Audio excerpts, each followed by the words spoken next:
বর্ষা এলেই চিন্তা বাড়ায় বাঁশের সেতু। স্কুল হাসপাতাল সহ নানা কাজের জন্য সাঁকো দিয়েই নিত্য যাতায়াত প্রায় ৩,০০০ গ্রামবাসীর। তবে বর্ষা এলেই সাঁকো নিয়ে দুর্ভোগ বাড়ে। সাঁকো ভেঙে পড়ে নদীতে। এবছরও তার ব্যতিক্রমে হয়নি। মাঝ বরাবর হুড়মুড়িয়ে ভেঙে পড়েছে এই বাঁশের সেতু। ফলে এক প্রকার যোগাযোগ বিচ্ছিন্ন মালদার কালিয়াচক ২ নম্বর ব্লকের দক্ষিণ চণ্ডীপুর গ্রামের মানুষদের। তবে বাঁশের সেতু ভেঙে পড়ায় সংশ্লিষ্ট গ্রাম পঞ্চায়েত থেকে নৌকার ব্যবস্থা করা হয়েছে।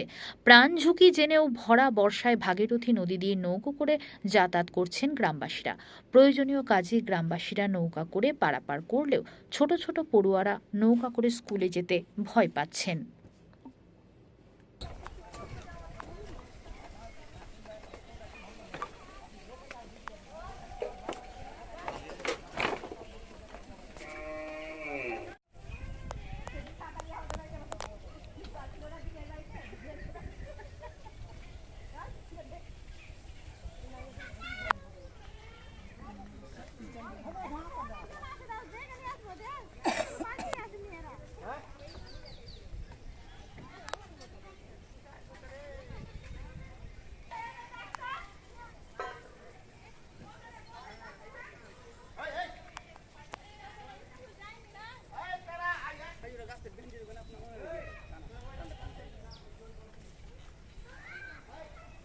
এখান থেকে কতগুলো লোক যাতায়াত করে?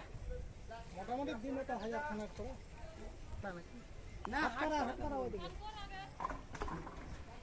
এটা দক্ষিণ চণ্ডীপুর, এটা কাকমারি। মেন রাস্তা হলো এটাই। জলের পাইপ আছে। 5 বছর আগে ভেঙে যেত। ওয়ার্নিং করা আছে না বলে এই জিনিসটা থেমে গেছে।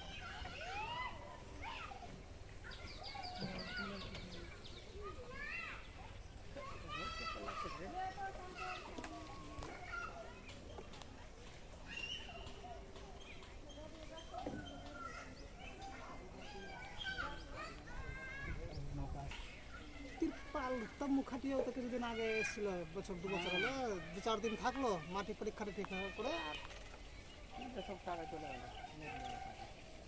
নৌকাটা কাটা দিয়েছে? বলতে পারছি না।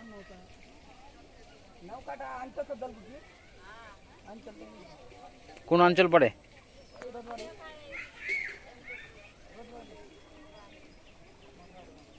এখানে সমস্যা হচ্ছে, দীর্ঘদিন ধরে এটা এই সেতুটা জীর্ণ অবস্থায় রয়েছিল। প্রায় ওপার থেকে এপার পর্যন্ত হাজারেরও বেশি অনেক মানে জমি জায়গা আছে, তাদের জমি জায়গা রয়েছে এপারে। তাদের এই যে এবছর প্রচন্ড পরিমাণে জল বেড়ে যাওয়ার ফলে সেতুটা ভেঙে পড়ে, আপনারা সনজরেই দেখতেই পাচ্ছেন, ভেঙে পড়ে তাই যাতায়াতের বেহাল অবস্থা হয়ে পড়েছে। তাছাড়া আমাদের সর্বোপরি বেশি পরিমাণে গুরুত্ব দেওয়া হয়, সবাই জানে, পড়াশোনা। প্রায় 100 থেকে 150 শতাধিক ছাত্রছাত্রীর এপার থেকে ওপার যাতায়াত পড়াশোনার বিঘ্নতা ঘটছে। আমাদের পার্শ্ববর্তী এলাকা বালুয়াচারা, সেখানে আমাদের হাই স্কুল রয়েছে, পড়াশোনার বিঘ্নতা ঘটছে। তাই আমরা একাধিকবার নয়, আমাদের প্রেজেন্ট মন্ত্রী অর্থাৎ মাননীয়া সাবিনা ইয়াসমিন মহাশয়া, উনি আমাদেরকে প্রতিশ্রুতি বারবার দিয়েছেন কি ব্যারিজটা হয়ে যাবে, এবারকে পাস করে দিলাম। আমাদের এখানে মাটি পর্যন্ত পরীক্ষা হয়েছে ব্যারিজ করানোর জন্য, কিন্তু ফলস্বরূপ এই যে আপনারা সনজরেই দেখতে পাচ্ছেন বেহাল অবস্থায় পড়ে রয়েছে সেতুটায়। তাই আমরা প্রতিকার চাই যে অতি থেকে অতি শীঘ্রই পড়াশোনার বিঘ্নতা যাতে না ঘটে, যাতে মানুষ কৃষিকাজ করে খেতে পারে, তাই আমরা সেতুটি চাইছি। এখন সেতু ভেঙে যাওয়াতে কিভাবে যাতায়াত করছে? এই তো আমরা মানে প্রতিশ্রুতি দিয়েছে আমাদের মেম্বার মহাশয়, মানে সমর মণ্ডল, অর্থাৎ রূপালী, উনার স্ত্রী রূপালী কর্মকার মণ্ডল মহাশয়া, তার হয়ে প্রধান মহাশয় একটি আমাদেরকে নৌকো দিয়েছেন। এর ফলে আমরা যাতায়াত করছি গণমত ভাবে। জীবনের ঝুঁকি থাকছে তো? হ্যাঁ, প্রচন্ড। কখন বাচ্চা কাচ্চা অঘটন করে যাবে। আমরা এর আগেও দেখেছি যে মানে 1 থেকে 2 বার দেখেছি যে এখানে মানে বাচ্চা মারা গেছে। তাই আমাদের বিপদ সংকটের মুখে রয়েছি আমরা। আপনার নাম? আমার নাম বাপন দাস।